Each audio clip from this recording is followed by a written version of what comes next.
Segunda pergunta, ele contém as informações e os anexos exigidos pela Lei Complementar 4.320/64?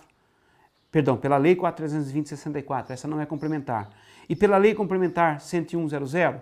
Aí se trata de verificar quais são os anexos que a lei exige para esses instrumentos e fazer um checklist se ela cumpre esses requisitos. Terceiro, a previsão de receita não está superestimada ou subestimada? O valor da receita no orçamento é uma estimativa. Uma estimativa nunca será exatamente o valor exato. Então, ela pode estar acima ou abaixo, superestimada ou subestimada. Muitas vezes é conveniente subestimar a receita do ponto de vista do executivo, porque na medida em que ele subestima, é possível depois, ao longo da execução orçamentária, acrescentar novos gastos com facilidade para obter a permissão da Câmara para alterar o orçamento. Então, é preciso perguntar nesse caso, quais foram os critérios utilizados para se chegar àquela receita. Por que o orçamento da cidade este ano vai ser 1 bilhão e 100 milhões e não 1 milhão apenas, e não 950 milhões? Nesse caso é preciso pedir a memória de cálculo, né, que foi utilizada para fazer esta previsão de receita. Quais são as despesas prioritárias que estão presentes no orçamento? Essas despesas prioritárias são aquelas que respondem aos interesses das populações ou não, né? das regiões da cidade? E aqui é preciso utilizar o critério não só por secretarias, quais gastos estão em cada secretaria, mas também por funções e por programas de governo. Quando há orçamento participativo, ou mesmo no exercício dos conselheiros, nesses conselhos gestores de políticas públicas, uma pergunta muito importante é, olhando o orçamento, analisando o orçamento, é possível identificar as dotações pelas quais correrão as despesas pactuadas com a população? Muitas vezes prometido, por exemplo, pelo prefeito, que tal ou qual estrada vai ser pavimentada, tal ou qual rua vai ser recapeada. E aí ele diz, está incluído no orçamento. A pergunta é, onde está incluído no orçamento? Muitas vezes as dotações são muito genéricas. Plano de pavimentação. Se eu olho o plano de pavimentação, eu não consigo encontrar ali qual é aquela prioridade que foi definida. Então essa é uma pergunta que cabe. E é importante ressaltar isso porque os orçamentos mal feitos não seguem o chamado princípio da discriminação, que aliás é constitucional. Não especificam direito à despesa. E muitas vezes o próprio prefeito não consegue encontrar no orçamento aquela dotação prometida. O que passa por ignorância do cidadão, ele pensa que ele não consegue encontrar porque ele é ignorante em assuntos orçamentários, na verdade é falta de transparência da própria peça orçamentária. O que deve ser monitorado pelo controle social no processo de execução orçamentária? Acabamos de ver que deve ser monitorado no planejamento orçamentário, a qualidade das peças de planejamento orçamentário. Agora, a execução orçamentária, que é a terceira etapa do processo orçamentário, que começa com o planejamento, aprovação legislativa e a execução. Nesse caso, podemos pensar o monitoramento ao longo da execução orçamentária, o monitoramento concomitante e o monitoramento posterior ao exercício fiscal. Ao longo do exercício, quais os focos de atenção para o controle? Primeiro, a programação financeira de desembolso é realizada, transparente e adequada?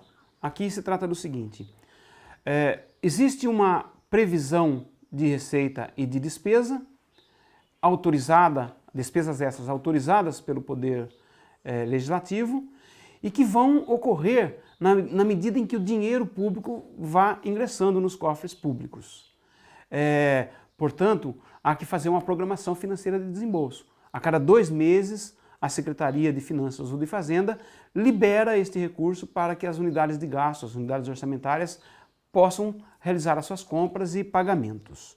É uma exigência da Lei 4.320 que isso seja feito trimestralmente e que a Lei de Responsabilidade Fiscal diminuiu para 2 meses. O grande problema desse monitoramento é que, ao contrário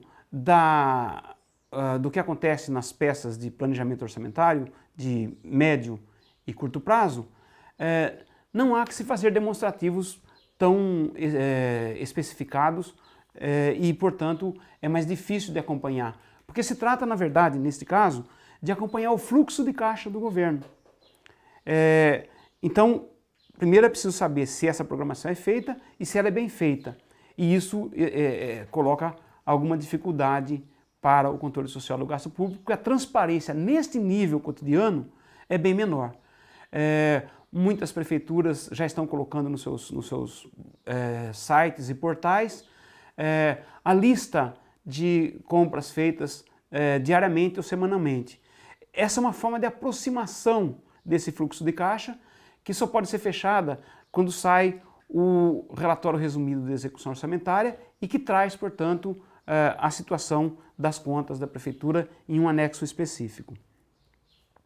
Segundo, se os critérios de contingenciamento, se necessários, obedecem ao estabelecido na LDO e é transparente. Já foi mencionado que é importante observar se estes parâmetros estão presentes na lei. Agora estamos falando da mesma coisa numa outra perspectiva. É se esses parâmetros que estão presentes na lei, supondo que eles estão sendo seguidos adequadamente. Porque pode acontecer que, por exemplo, na lei de diretrizes orçamentárias, fique proibido contingenciar gastos com um determinado programa, escolhido ali pelos vereadores. E, na prática, esteja havendo contingenciamento dos recursos para esse programa. É preciso, então, saber se isso acontece. Um caminho interessante para fazer este controle parlamentar, controle social, é com o apoio de um ou outro vereador que possa fazer requerimentos à prefeitura inquirindo sobre esses assuntos. Porque, do contrário, é muito difícil você identificar exatamente como está sendo o processo de contingenciamento. Terceiro, como está o andamento e a qualidade da abertura de créditos adicionais. Aqui é preciso explicar o que são créditos adicionais antes.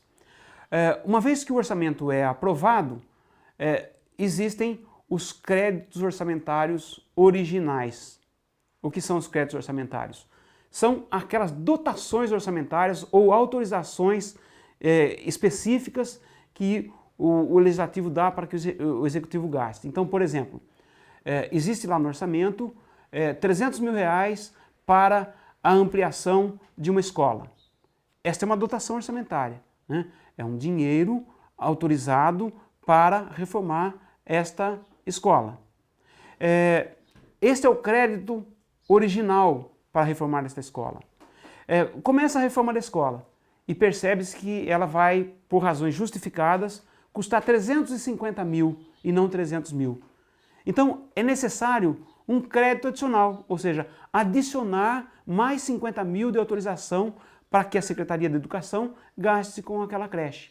Isso é o que se chama crédito adicional, ou seja, autorizações para gastar acima daquelas que estavam previstas na lei orçamentária. Notem que isso é uma modificação na lei orçamentária. O que foi autorizado foi 300 e na execução vai se tornar 350. Isso é um crédito adicional. É preciso monitorar essas aberturas de créditos adicionais. Como que elas podem acontecer? Existem 3 tipos de créditos adicionais. Os créditos adicionais suplementares, os especiais e os extraordinários. Os extraordinários vamos esquecer aqui porque só existem em situações de calamidade pública, de guerra, e aí é preciso gastar o dinheiro do orçamento sem ficar toda hora pedindo autorização legislativa, porque são coisas urgentes.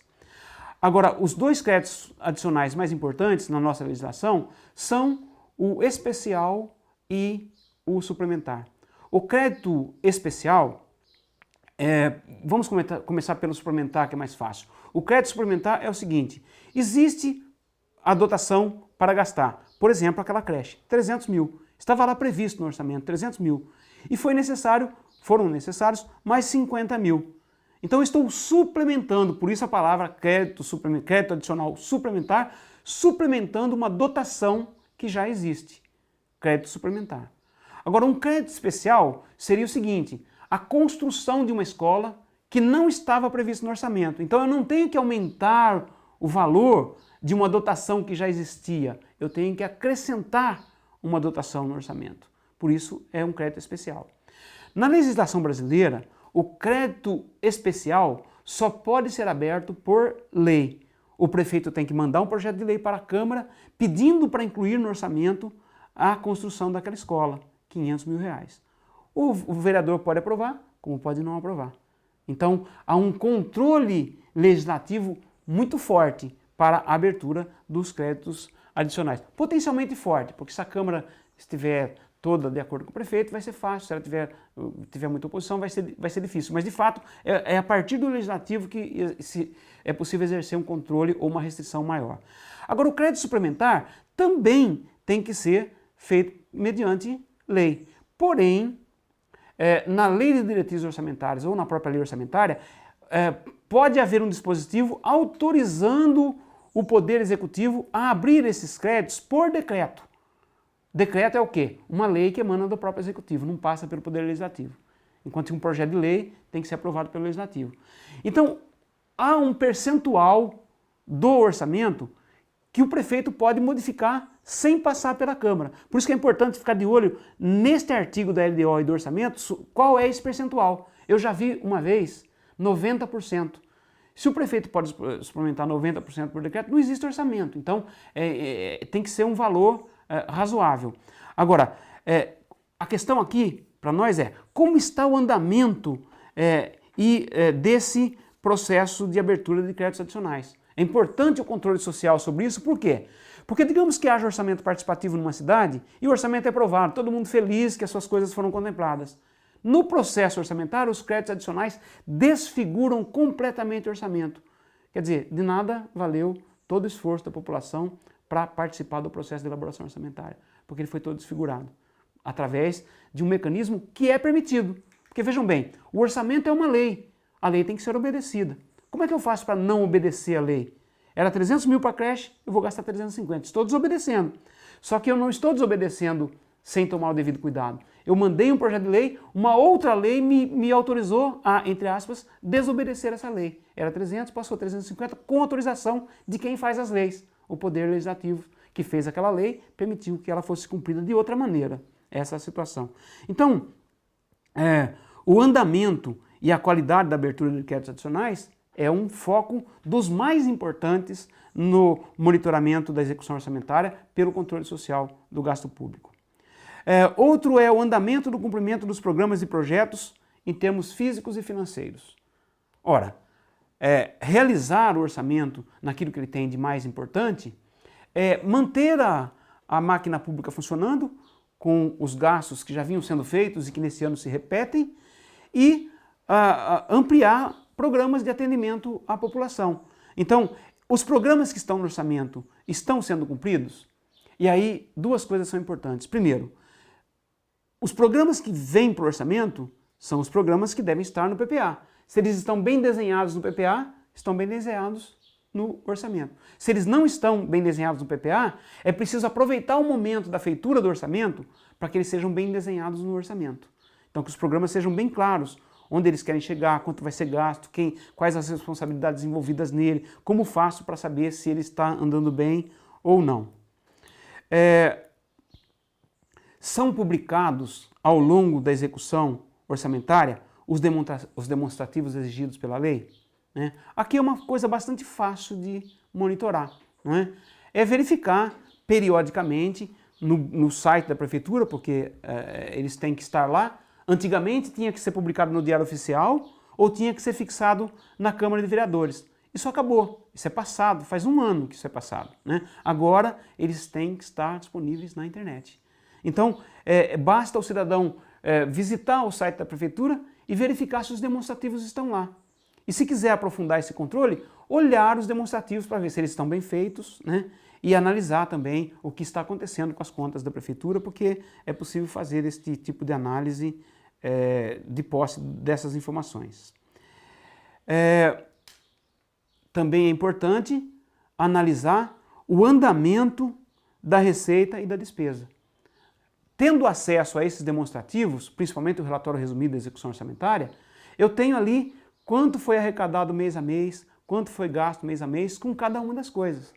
Eu posso verificar, por exemplo, se determinado gasto não está subindo demais, se não estão gastando muito pouco com uma coisa que deveria gastar mais, né? Basta olhar os números e aí construir planilhas a partir das informações retiradas dali e tirar conclusões a partir da análise das tabelas e dos gráficos que é possível construir a partir disso, assunto que vai ser discutido na próxima aula.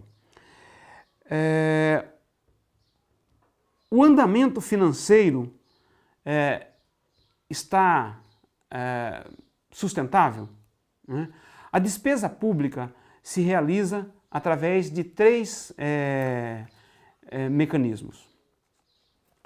Quais são os mecanismos de monitoramento da despesa pública? Nós temos três categorias de despesa: a despesa empenhada, a despesa realizada e a despesa paga. São figuras que podem parecer estranhas, mas elas são muito importantes na gestão do gasto público. O que é a despesa empenhada?